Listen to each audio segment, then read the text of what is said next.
আসসালামু আলাইকুম এভরিওয়ান। আজকে আমরা পরিসংখ্যান অধ্যায় হতে টাইপ ভিত্তিক ম্যাথের ২ নম্বর অঙ্কটি সলভ করব। আজকের বিষয় সারণী হতে সংক্ষিপ্ত পদ্ধতিতে গড় নির্ণয়। চলো তাহলে দেরি না করে আমরা এই ম্যাথটি সলভ করার চেষ্টা করি। প্রথমে আমাদের যেহেতু সারণী হতে সংক্ষিপ্ত পদ্ধতিতে গড় নির্ণয় করতে বলছে, জন্য এখানে লিখে দেব যে সংক্ষিপ্ত পদ্ধতিতে গড় নির্ণয়ের জন্য সারণী নিম্নরূপ। সংক্ষিপ্ত পদ্ধতিতে গড় নির্ণয়ের জন্য সারণী নিম্নরূপ।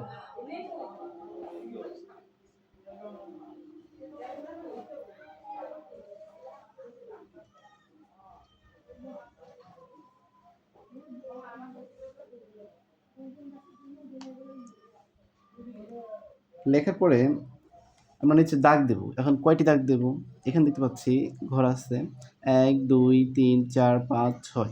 যেহেতু ৬টি আছে সবসময় আমরা রাখবো, একটি ঘর বেশি নেব। তাহলে যেহেতু ৬টি ছিল এখন নিতে হবে ৭টি। তাহলে আমরা এরকম ৭টি সারি কেটে নেব।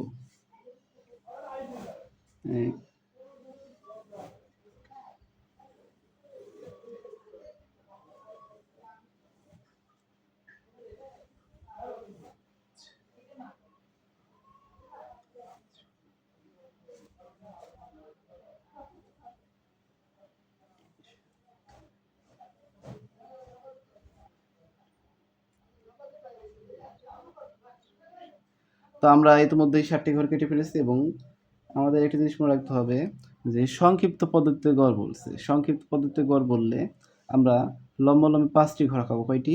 ৫টি। তাহলে আমরা ৫টি ঘর আগে আঁকিয়ে নিই।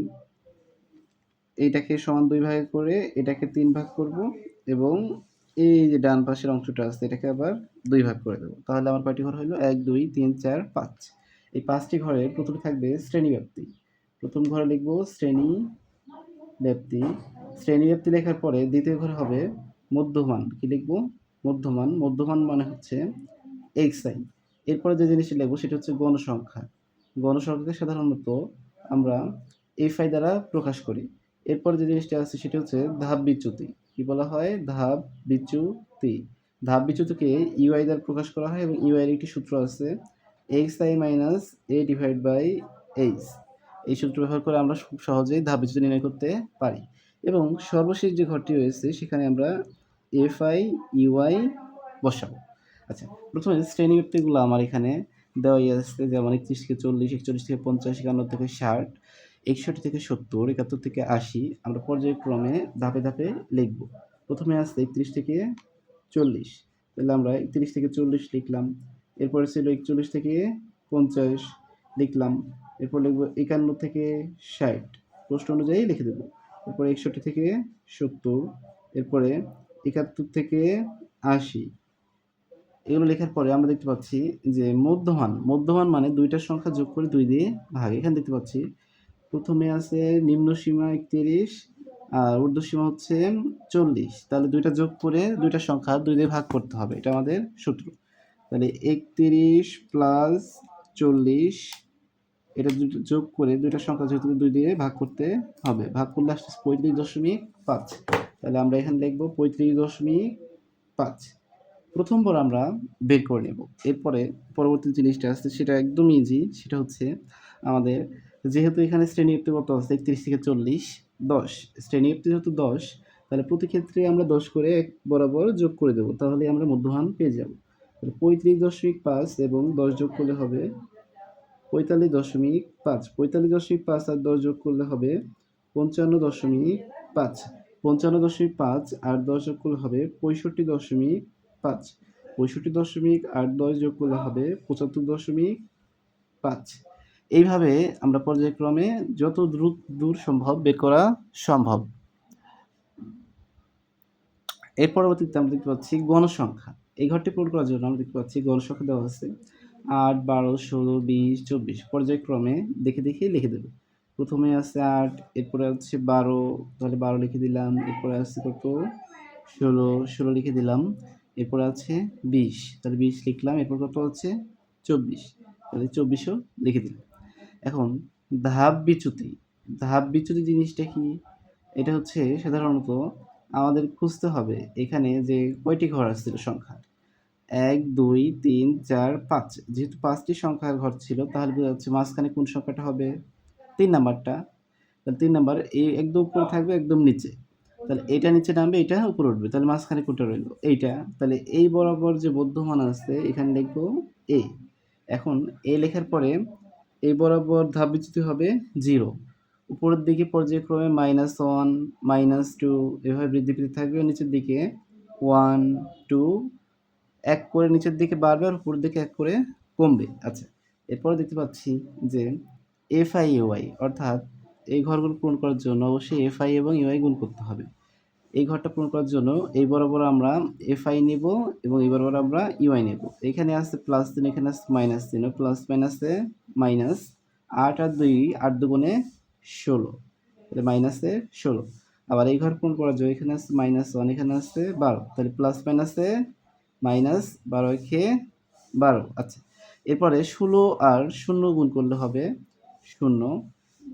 এখানে FI আছে ২০ এবং UI আছে 1, তাহলে ২০ × ১ কত হবে? ২০ একে ২০। এরপর দেখতে পাচ্ছি এই বরাবর এই ঘরটা পূরণ করার জন্য এখানে FI আছে ২৪, UI আছে ২। ২৪ আর ২ গুণ করলে হবে ৪৮। এটা লেখার পরে আমরা নিচের লাইনে লিখব সামেশন অফ FI, UI এবং এই গণসংখ্যা বরাবর লিখব n সমান, অর্থাৎ মোট গণসংখ্যা। n দ্বারা বোঝাইছে মোট গণসংখ্যা। তো আমরা দেখি, ক্যালকুলেটর দিয়ে যোগ করে দেখি। প্রথমে কত আছে? ৮। ৮ যোগ কত আছে এখানে? ১২ প্লাস কত আছে এখানে? ১৬। এরপরে কত আছে? ২০। এরপরে আছে হচ্ছে ২৪।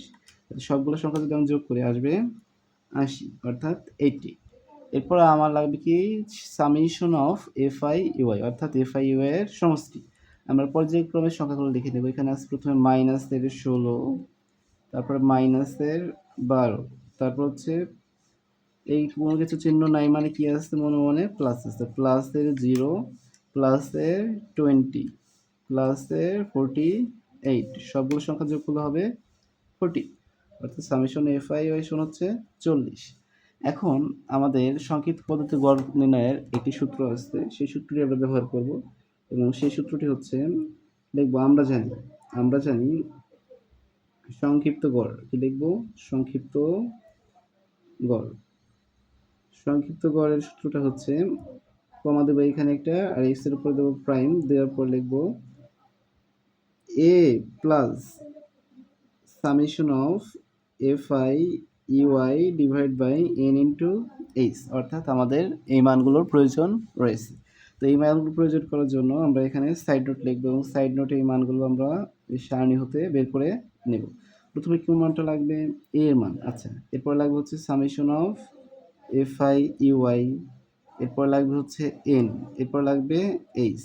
তা আমরা দেখতে পাচ্ছি এর মান তো আমরা পাইছি 55.5, তাহলে এখানে সুন্দর করে বসিয়ে দেবো 55.5।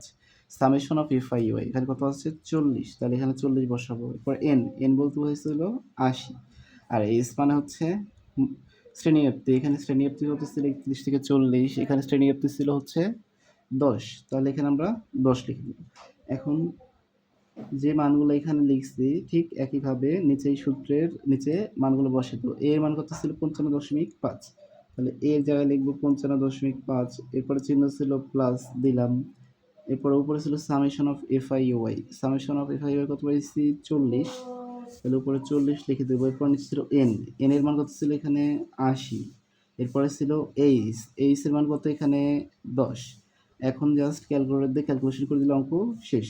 তাহলে আমরা 55.5 জাস্ট তাই রেখে দিলাম, প্লাস এর নিচে মনে মনে 1 আছে, তাহলে 1 ইন্টু 80, তাহলে 80 ইন্টু 1 গুণ করলে হবে 80, আর উপরে 40 গুণন 10 গুণ করলে হবে 400। কত? 400। এখন আমি যদি 400-কে 80 দিয়ে ভাগ করি তাহলে আসবে হচ্ছে 55.5 তো ছিলই, প্লাস 400-কে 80 দিয়ে ভাগ করলে হবে 5। কত? 5। 55.5 আর 5 যোগ করলে হবে 60.5। তোমরা ক্যালকুলেটর দিয়ে করে দিবে, কোনো সমস্যা নেই। আচ্ছা, এটা হচ্ছে প্রায়, এটাই আমাদের অঙ্কের অ্যান্সার। আচ্ছা, আমরা দেখি ক্যালকুলেটর দিয়ে অঙ্কটা ঠিক আছে কিনা।